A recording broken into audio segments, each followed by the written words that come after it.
بسم اللہ الرحمن الرحیم۔ آج ماہ شوال کی قبولیت کی گھڑیاں آ گئی ہیں۔ آج کا دن بہت ہی خاص ہے۔ اس دن میں اتنی برکت ہوتی ہے، اگر آج کے دن یہ تسبیح پڑھ لی جائے تو رزق کی بارش ہو جاتی ہے۔ اس وظیفے سے فائدہ اٹھا لو۔ ناظرین، آج کی اس ویڈیو میں آپ لوگوں کے لیے بہت ہی زیادہ خاص عمل لے کر حاضر ہوا ہوں۔ آپ لوگوں سے گزارش ہے کہ آپ نے اس ویڈیو کو مکمل دیکھنا ہے، سمجھنا ہے اور پھر یہ عمل لازمی کرنا ہے۔ ہر حال میں آپ نے یہ عمل کرنا ہے، کیونکہ میں چاہتا ہوں کہ میرے جتنے بھی بھائی، میرے دوست، میری بہنیں ہیں، آج کسی بھی مشکل میں ہیں، رزق کے حوالے سے بہت زیادہ پریشان ہیں، روزگار کے حوالے سے بہت زیادہ پریشان ہیں، جن لوگوں کے گھروں میں تنگ دستی اور غربت ہے اور ان کو سمجھ میں نہیں آ رہا کہ ایسی صورتحال میں کیا کرنا چاہیے، میں آپ سے گزارش کرتا ہوں کہ آپ نے یہ عمل لازمی کر لینا ہے۔ یہ عمل کرنے والے کشف رویا اور الہام کی نعمت سے سرفراز ہوتے ہیں اور سب سے بڑھ کر کے انہیں خدا کی رضا نصیب ہوتی ہے۔ اس پر اللہ کی بے پناہ رحمتوں کا نزول ہوتا ہے۔ ماہ شوال میں جو لوگ اذکار و تسبیحات کرتے ہیں، اس ماہ کے دوران یہ وظائف بھی کر سکتے ہیں۔ یہ انتہائی مختصر اور جامع وظائف ہیں جو انسان کو رزق اور صحت کی بحالی، دعا کی قبولیت اور گناہوں سے بچانے میں مدد فراہم کرتے ہیں۔ آج رحمتوں و برکتوں سے جھولیاں بھرنے کا دن ہے۔ آج نہ مانگا تو کب مانگو گے؟ آپ میں سے بہت سی بیٹیاں، بہت سی بہنیں ایسی بھی موجود ہیں جن کے رشتے نہیں ہو رہے۔ بہترین رشتوں کے اسباب چاہتے ہو، من پسند نوکری چاہتے ہو، قرض سے نجات چاہتے ہو، میاں بیوی میں محبت کی کمی ہے، تڑپنے والی محبت چاہتے ہو، نافرمان اولاد ہے، نافرمان شوہر ہے، آپ یہ وظیفہ ایک بار کیجئے۔ جس مقصد کو ذہن میں رکھ کر کریں گے، میرے رب اس مقصد کو ایک ہی دن میں پورا فرمائے گا۔ اب رب سے مانگنے کا وقت ہے۔ اب رب کی ذات جب خود دینے کو تیار ہے تو پھر کیوں نہ رب سے مانگ لیا جائے۔ اگر میں یہ کہوں کہ یہ تسبیح پڑھنے والا خوش نصیب ہے، یہ تسبیح پڑھنے والا پہاڑ جتنا خزانہ بھی مانگے گا تو ایک دن کے اندر مل جائے گا۔ جب اللہ رب العزت اپنے لیے اپنے بندوں کی محبت اور تڑپ دیکھنا چاہتا ہے تو وہ اس کی مختلف بہانوں سے آزمائش کرتا ہے۔ اس آزمائش میں وہ اکیلا نہیں چھوڑتا، بلکہ وہ اسے مختلف ذرائعوں سے مدد اور امید پہنچاتا رہتا ہے تاکہ اس بندہ تھک کر راستے میں ہی نہ رک جائے، مدد کی فریاد کرتے ہوئے مایوس ہی نہ ہو جائے۔ وہ اس کے سامنے ایسے ایسے معجزات کرامات کرتا ہے کہ اس کا ایمان اور بڑھ جاتا ہے اور پھر وہ اور پختگی اور توکل کے ساتھ خوشی خوشی ہر مشکل کام کرتا ہے، اس یقین کے ساتھ میرے رب نے اس مشکل کے بعد آسانی بھی لکھی رہی ہے۔ کیا خوبصورت لمحہ ہوتا ہے جب خود خالق اپنی مخلوق کی محبت اور تڑپ دیکھنے کی چاہ میں رہتا ہے، جب وہ کسی کو اپنے لیے مختص کر لیتا ہے، جب وہ اسے تہجدوں کے سجدوں کی لذت سے آشنا کرتا ہے۔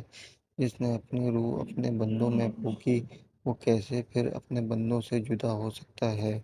یہ ڈوبتی ابھرتی دھڑکنیں اور سانسوں کی روانی سب اسی کے خالق ہونے کا پتہ دیتی ہے۔ یہ بتاتی ہے کہ اس کے بغیر تمہارا کوئی وجود نہیں، نہ ہی کوئی ہستی، اور ہاں، تمہاری زندگی میں اب خوشیاں لکھی جا چکی ہیں۔ اب تمہارے لیے صبر کا نہیں، اجر کا وقت ہے۔ اب دنیا کی ہر شے تمہارے لیے ان کے معجزات کی تلاش میں ہے۔ اب اللہ رب العزت چاہتا ہے کہ تمہیں اتنا عطا کیا جائے کہ تم راضی ہو جاؤ۔ آئیے ناظرین، اب ہم جان لیتے ہیں کہ آپ نے اس عمل کو کرنا کیسے ہے۔ تو سب سے پہلے آپ نے نبی کریم صلی اللہ علیہ وسلم کی ذات مبارکہ پر درود پاک پڑھنا ہے۔ درود پاک آپ کوئی سا بھی پڑھ لیں، آپ لوگ صلی اللہ علیہ وسلم پڑھ لیں یا صلی اللہ علیہ محمد پڑھ لیں یا درود ابراہیمی پڑھ لیں، ایک مرتبہ میرے ساتھ بھی پڑھ لیں تاکہ ثواب ہو۔ اللہم صلی علی محمد وعلی آل محمد کما صلیت علی ابراہیم وعلی آل ابراہیم انک حمید مجید۔ اللہم بارک علی محمد وعلی آل محمد کما بارکت علی ابراہیم وعلی آل ابراہیم انک حمید مجید۔ ایک بار درود پاک پڑھنے کے فوراً بعد آپ نے اپنے مقصد کی نیت کرنی ہے۔ ہر انسان کا مقصد الگ ہے، ہر انسان کی حاجت الگ ہے، ہر انسان کی خواہش الگ ہے۔ آج جس کو جو چاہیے، جتنا چاہیے، جیسا چاہیے، اپنے تمام مقصد کی نیت کیجیے گا۔ آپ نے گھر چاہتے ہیں، گھر مانگ لیں۔ گاڑی چاہتے ہیں، گاڑی مانگ لیں۔ من پسند نوکری کے لیے، شادی کے لیے، قرضے سے نجات کے لیے پڑھ لو۔ الغرض جو بھی آپ کا مقصد ہے، اپنے مقصد کی نیت کرتے ساتھ ہی فوری طور پر آپ نے ایک بار اعوذ باللہ من الشیطان الرجیم بسم اللہ الرحمن الرحیم پڑھ کر وظیفے کا آغاز کرنا ہے۔ اور سب سے پہلے نمبر پر جو وظیفہ آپ نے پڑھنا ہے وہ وظیفہ سورہ کوثر کا وظیفہ ہے۔ بسم اللہ الرحمن الرحیم انا اعطیناک الکوثر فصلی لربک وانحر ان شانئک ھو الابتر۔ سورہ کوثر آپ نے صرف ایک بار پڑھنی ہے۔ ایک مرتبہ پڑھنے کے بعد فوراً جو وظیفہ آپ نے عمل میں آسان سا چھوٹا سا وظیفہ آپ کو شامل کرنا ہے، یہ وظیفہ اللہ الصمد کا وظیفہ ہے۔ اپنے ہاتھ میں چاہو تو تسبیح پکڑ لیں، اگر آپ کے پاس تسبیح موجود نہ ہو تو سیدھے ہاتھ پر پڑھ لینا، زبانی کاؤنٹنگ کر لینا، جیسا آپ کو بہتر لگے ویسے آپ لوگ پڑھتے رہنا۔ اللہ الصمد کا وظیفہ آپ لوگ اپنے انداز سے پڑھ لیے گا۔ اللہ الصمد ایک بار ہو گیا، اللہ الصمد دو بار ہو گیا، اللہ الصمد تین بار ہو گیا۔ اس طرح سے آپ اللہ الصمد کو ہاتھ کی انگلیوں پر پڑھ لیں، تسبیح کے دانوں پر پڑھ لیں۔ آپ نے صرف 11 مرتبہ پڑھنا ہے اور پورا عمل شروع سے لے کر اینڈ تک آپ کو جو پڑھنا ہے، ایک ہی وقت میں ایک ہی جگہ پر بیٹھ کر ایک ساتھ آپ کو پورا عمل پڑھنا ہے۔ جب 11 مرتبہ اللہ الصمد کا وظیفہ آپ لوگ پڑھ لیں تو اس کے بعد آپ کو اس عمل میں ایک اور وظیفہ شامل کرنا ہے۔ یہ وظیفہ بھی بالکل مختصر سا ہے اور بالکل آسان وظیفہ ہے۔ کوئی ایک وظیفہ بھی اس پورے عمل میں ایسا نہیں کہ سننے یا پڑھنے والا یہ کہے کہ میں نہ پڑھ سکوں گا۔ اتنا آسان ہے، اتنا آسان عمل ہے، اتنا مجرم عمل ہے کہ شاید آپ نے اس سے زیادہ پاورفل وظیفہ بھی اپنی زندگی میں نہ کیا ہو، اور اس سے زیادہ آپ نے آسان وظیفہ بھی اپنی زندگی میں نہ کیا ہو۔ یہ وظیفہ، یہ پورا عمل جب آپ لوگ مکمل سن لیں، پڑھ لیں تو کہیں گے یہ تو بڑا آسان سا عمل ہے۔ آپ نے اللہ الصمد پڑھ لیا 11 مرتبہ، اب آپ کو آگے کیا پڑھنا ہے؟ اب جو وظیفہ آپ کو اس عمل میں شامل کرنا ہے، ایک چھوٹا سا آسان سا وظیفہ اس عمل میں شامل کرنا ہے۔ اپنے ہاتھوں میں ایک تسبیح پکڑ لیں، تسبیح نہ ہو تو سیدھے ہاتھ میں پکڑ لیجیے گا، زبانی کاؤنٹنگ کر لیجیے گا۔ یہ وظیفہ یا غنی کا وظیفہ ہے۔ یا غنی آپ لوگ اپنے انداز میں پڑھ لیے گا۔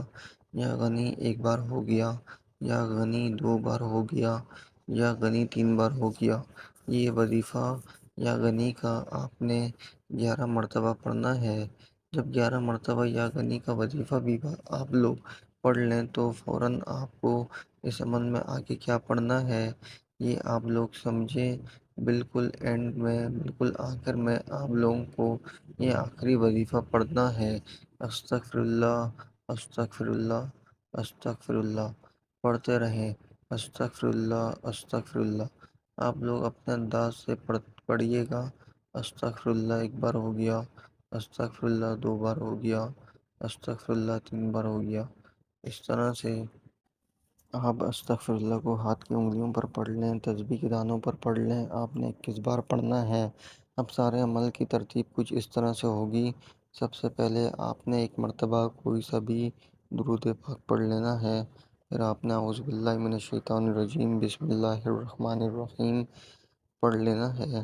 پہلے نمبر پر آپ نے ایک بار سورہ کوثر پڑھ لی تو فوراً آپ نے دوسرے نمبر پر 11 مرتبہ اللہ الصمد کا وظیفہ پڑھ لیا۔ اس کے بعد تیسرے نمبر پر یا غنی کا وظیفہ بھی آپ نے پڑھ لیا۔ اس کے بعد چوتھے نمبر پر آپ نے 21 بار استغفر اللہ پڑھنا ہے۔ کوئی بھی وظیفہ آپ کو اپنی طرف سے نہ ہی ایک کم پڑھنا ہے، نہ ہی ایک زیادہ پڑھنا ہے۔ تعداد میں کمی بیشی کریں گے تو کچھ حاصل نہ ہوگا۔ جو وظیفہ جس ترتیب سے، جس طریقے سے، جس تعداد میں بتایا جا رہا ہے، براہ کرم اسی طریقے سے آپ کو پڑھنا ہے۔ جب آپ یہ سارے عمل بتائے گئے طریقے سے پڑھ لیں تو پھر آخر میں آپ لوگ ایک مرتبہ درود پاک پڑھ لیں جو شروع میں پڑھا تھا۔ اور جب ایک مرتبہ درود پاک پڑھ لیں تو تمام حضرات، تمام بہنیں، تمام دوست بھائی جو بھی اس عمل کو کر رہے ہیں، اپنے بٹوے پر ایک مرتبہ پھونک مار لیں۔ میری بہنیں اپنے فرش پر دم کر لیں، اپنے گریبان پر دم کر لیں۔ میرے بھائی، میری بہنیں دونوں دامن میں، اپنے سینے پر اسی وقت اپنے دونوں ہاتھوں پر دم کر کے اپنے چہرے پر پھیر لیں۔ اپنے گھر کی الماری پر دم کریں، گھر کی چادروں، کونوں پر دم کریں، اور اسی وقت جب دم کرنے کا مرحلہ مکمل ہو جائے تو اسی وقت دعا کر لیجیے گا۔